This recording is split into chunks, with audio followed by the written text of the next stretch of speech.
ماشي بعربيتك في امان الله، فجأة دواسة الدبرياج سقطت منك بالشكل دوت، وبتحاول ترفعها برجليك، ولكن للأسف بتسقط تاني ومفيش أي استجابة على الإطلاق. وهنا طبعا مفيش أي قدرة على نقل الغيارات عن طريق الجير بوكس أو الفتيس. بتفتح الكبوت، ولكن للأسف بتلاقي الواير بتاع دواسة الدبرياج مقطوع.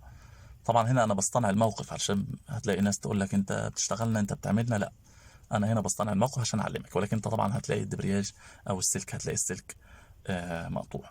طيب ايه الحل بقى؟ الحل ببساطه ان انت تيجي مدي العربيه الغير الاول زي ما انت شايف كده. طبعا كنت هتبقى العربيه مبطله، بطل الاول، وتيجي ملمس سنه بنزين، وتيجي فاتح الكونتاكت بتاعك وتبتدي تدور العربيه.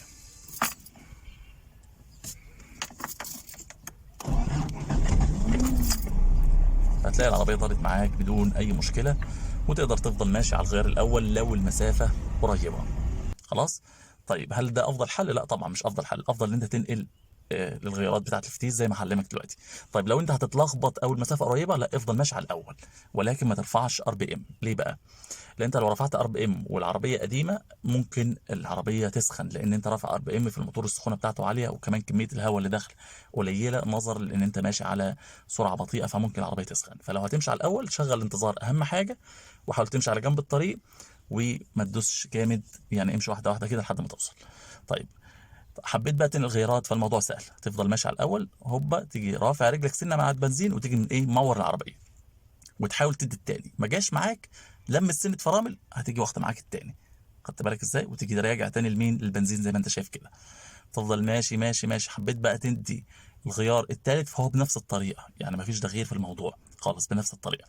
برضه بنيجي رافعين رجلينا من على الدواسه سنه بسيطه، نيجي منورين، ونحاول ندي التالت. ما جاش معانا، لمس سنه فرامل بسيطه، هتيجي قابله معاك مين؟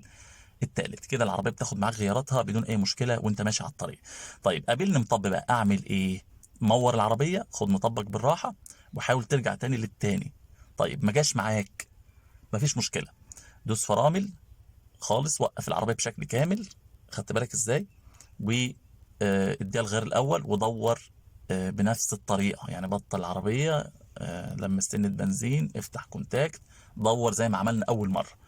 يعني ما تلخبطش نفسك، ما تفضلش متلهوج لحد ما تيجي داخل المطب كسر العربيه، او تيجي خبط في عربيه قدامك. لا، مور عادي وبطل، وعيد من الاول تاني. ده الاول، ودور زي ما أنا علمتك كده فين؟ في البدايه. خدت بالك الموضوع محتاج هدوء يا جماعه، علشان اللخبطه ممكن تاكل مطب او تخبط عربيه من اللخبطه. لا، الموضوع اسهل من كده، محتاج هدوء. لقيت نفسك مش عارف تعمل حاجه خالص، تعالى مور ودايس فرامل ومبطل، وعايد من الاول تاني بدون ايه؟ بدون اي مشكله. ده امن حل. هنراجع مع بعض بقى الخطوات تاني واحده واحده. انا ماشي على الاول، خلاص عاوز ادي التاني، اشيل رجلي من على البنزين، امور، عاوز ادي التاني، اجي دايس فرامل سنه بسيطه، وايدي على الفتيس في نفس اللحظه. خدت بالك؟ واجي مدي العربيه الايه؟ الغيار التاني. انت بتهدي السرعه، هي في حته معينه كده العربيه بتقبل غيار، وتدوس بنزين. عاوز تدي التالت، ارفع رجلك من على الدواسه ومور في نفس اللحظه. طبعا يعني اللحظه اللي انت بترفع رجلك فيها من على الدواسه، خدت بالك ازاي؟ هي اللي انت بتيجي ممور فيها الفتيس. طيب وتيجي مدي التالت، ما جاش معاك، لمس سنه فرامل. خدت بالك؟ وهكذا. الموضوع سهل وبسيط، عاوزك تنزل دلوقتي تجربه عملي علشان ما تنساهوش. على فكره والله ابسط واسهل ما يكون، وعموما الناس القديمه في المانيوال اصلا هتلاقي عرفته. وزي ما قلنا، ممكن في لحظه في منطقه نائيه ما فيهاش، انت في محافظات، انت في منطقه بعيده عن مكان سكنك، في مكان زي اللي احنا فيه دلوقتي ده، هوبا ما تلاقيش حل قدامك. فطبعا مهارات اللي انت عارفها هي اللي هتساعدك ان انت تحل المشكله. طيب الهدف من التجربة هو تعلم مهارة جديدة. الموقف الطارئ أو الموقف الصعب أنت مش هتنقيه ولا هتحدد هو هيحصل فين، هو هيحصل غصب عنك. فبالتالي أنت لازم تكون مستعد له، وعندك فكرة إزاي تتصرف فيه، خصوصا لو معاك أطفال أو معاك زوجتك أو كده، بيبقى الموضوع أصعب كتير. يمكن الحاجات دي ما كانتش هتكون مهمة لو إحنا عربياتنا جديدة في مصر على سبيل المثال، أو أغلب العربيات اللي الناس بتستخدمها عربيات جديدة. لكن للاسف ده غير صحيح. احنا عندنا قانون في مصر، العربيه اللي بتدخل الخدمه ما بتخرجش ابدا.